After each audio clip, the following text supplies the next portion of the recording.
Yes, ഏറെ നേരത്തെ പരിശ്രമത്തിനൊടുവിൽ നമ്മൾ ബ്രേക്ക് ലിവർ മാറി, ലെഫ്റ്റ് ഇത് മാറി, ഇത് അടിയത്തെ ഈ സാധനം മാറി. ഇത് നമുക്ക് ഫുൾ മാറ്റാണ് ഇപ്പോൾ വരുന്നത്. പിന്നെ ഇതന്നെ ഇതിൻ്റെ മാസ്റ്റർ സിലിണ്ടർ മാറി സെറ്റ് ചെയ്തു, ഫുള്ള് സെറ്റപ്പ് ചെയ്തിട്ടുണ്ട്. കണ്ടോ, ഈ ഒരു ലോക്കും സർവീസ് സെൻറ്റർ എന്ന് അവരെ അഴിക്കുന്ന സമയത്ത് വലിച്ച് പൊട്ടിച്ചിട്ട് അതുകൊണ്ടാണ് നമ്മളിപ്പോൾ ഇത് മാറ്റേണ്ടി വന്നത്. ഈ സാധനം മാറ്റേണ്ടി വന്നു, ഇതും മാറ്റേണ്ടി വന്നു.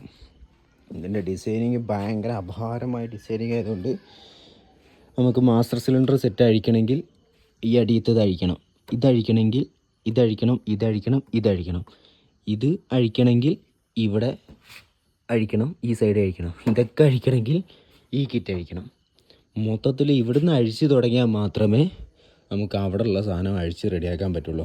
ആകെപ്പാടെ അഴിക്കാൻ പറ്റുന്നത് ഇത് മാത്രമേ ഡയറക്റ്റായിട്ട് അഴിക്കാൻ പറ്റുന്നുള്ളൂ. ബാക്കിയുള്ളതൊക്കെ അഴിച്ചെടുക്കണമെങ്കിൽ കണ്ടിന്യൂസ് അഴിച്ച് തീർക്കണം, എന്നാൽ മാത്രമേ പറ്റുള്ളൂ. ഇതാണ് ഓലേൻ്റെ സർവീസ്. ചെറിയൊരു സാധനം മാറ്റാൻ നമ്മൾ കൊണ്ടുപോയി കഴിഞ്ഞ് കഴിഞ്ഞാലും ഭയങ്കര ടൈം എടുക്കുന്നത് ഈ ഒരു റീസൺ കൊണ്ടാണ്. അപ്പോൾ ഈ ഒരു കാര്യങ്ങൾ കൊണ്ടാവാം സർവീസ് ഡിലേ കാര്യങ്ങളൊക്കെ വരുന്നത് എന്നാണ് എനിക്ക് തോന്നുന്നത്. അല്ലാതെ ഇതൊക്കെ എന്ന് പറഞ്ഞു കഴിഞ്ഞാൽ ചെറിയ സിമ്പിൾ ലോക്ക് സിസ്റ്റങ്ങളിലാണ് ഉള്ളത്. അപ്പോൾ ശ്രദ്ധിച്ച് ചെയ്തിട്ടില്ലെങ്കിൽ ഭയങ്കരമായിട്ട് പ്രശ്നങ്ങൾ വരും. മീൻസ് പൊട്ടിപ്പോവാൻ ചാൻസ് കൂടുതലാണ് ലോക്ക് കാര്യങ്ങളൊക്കെ.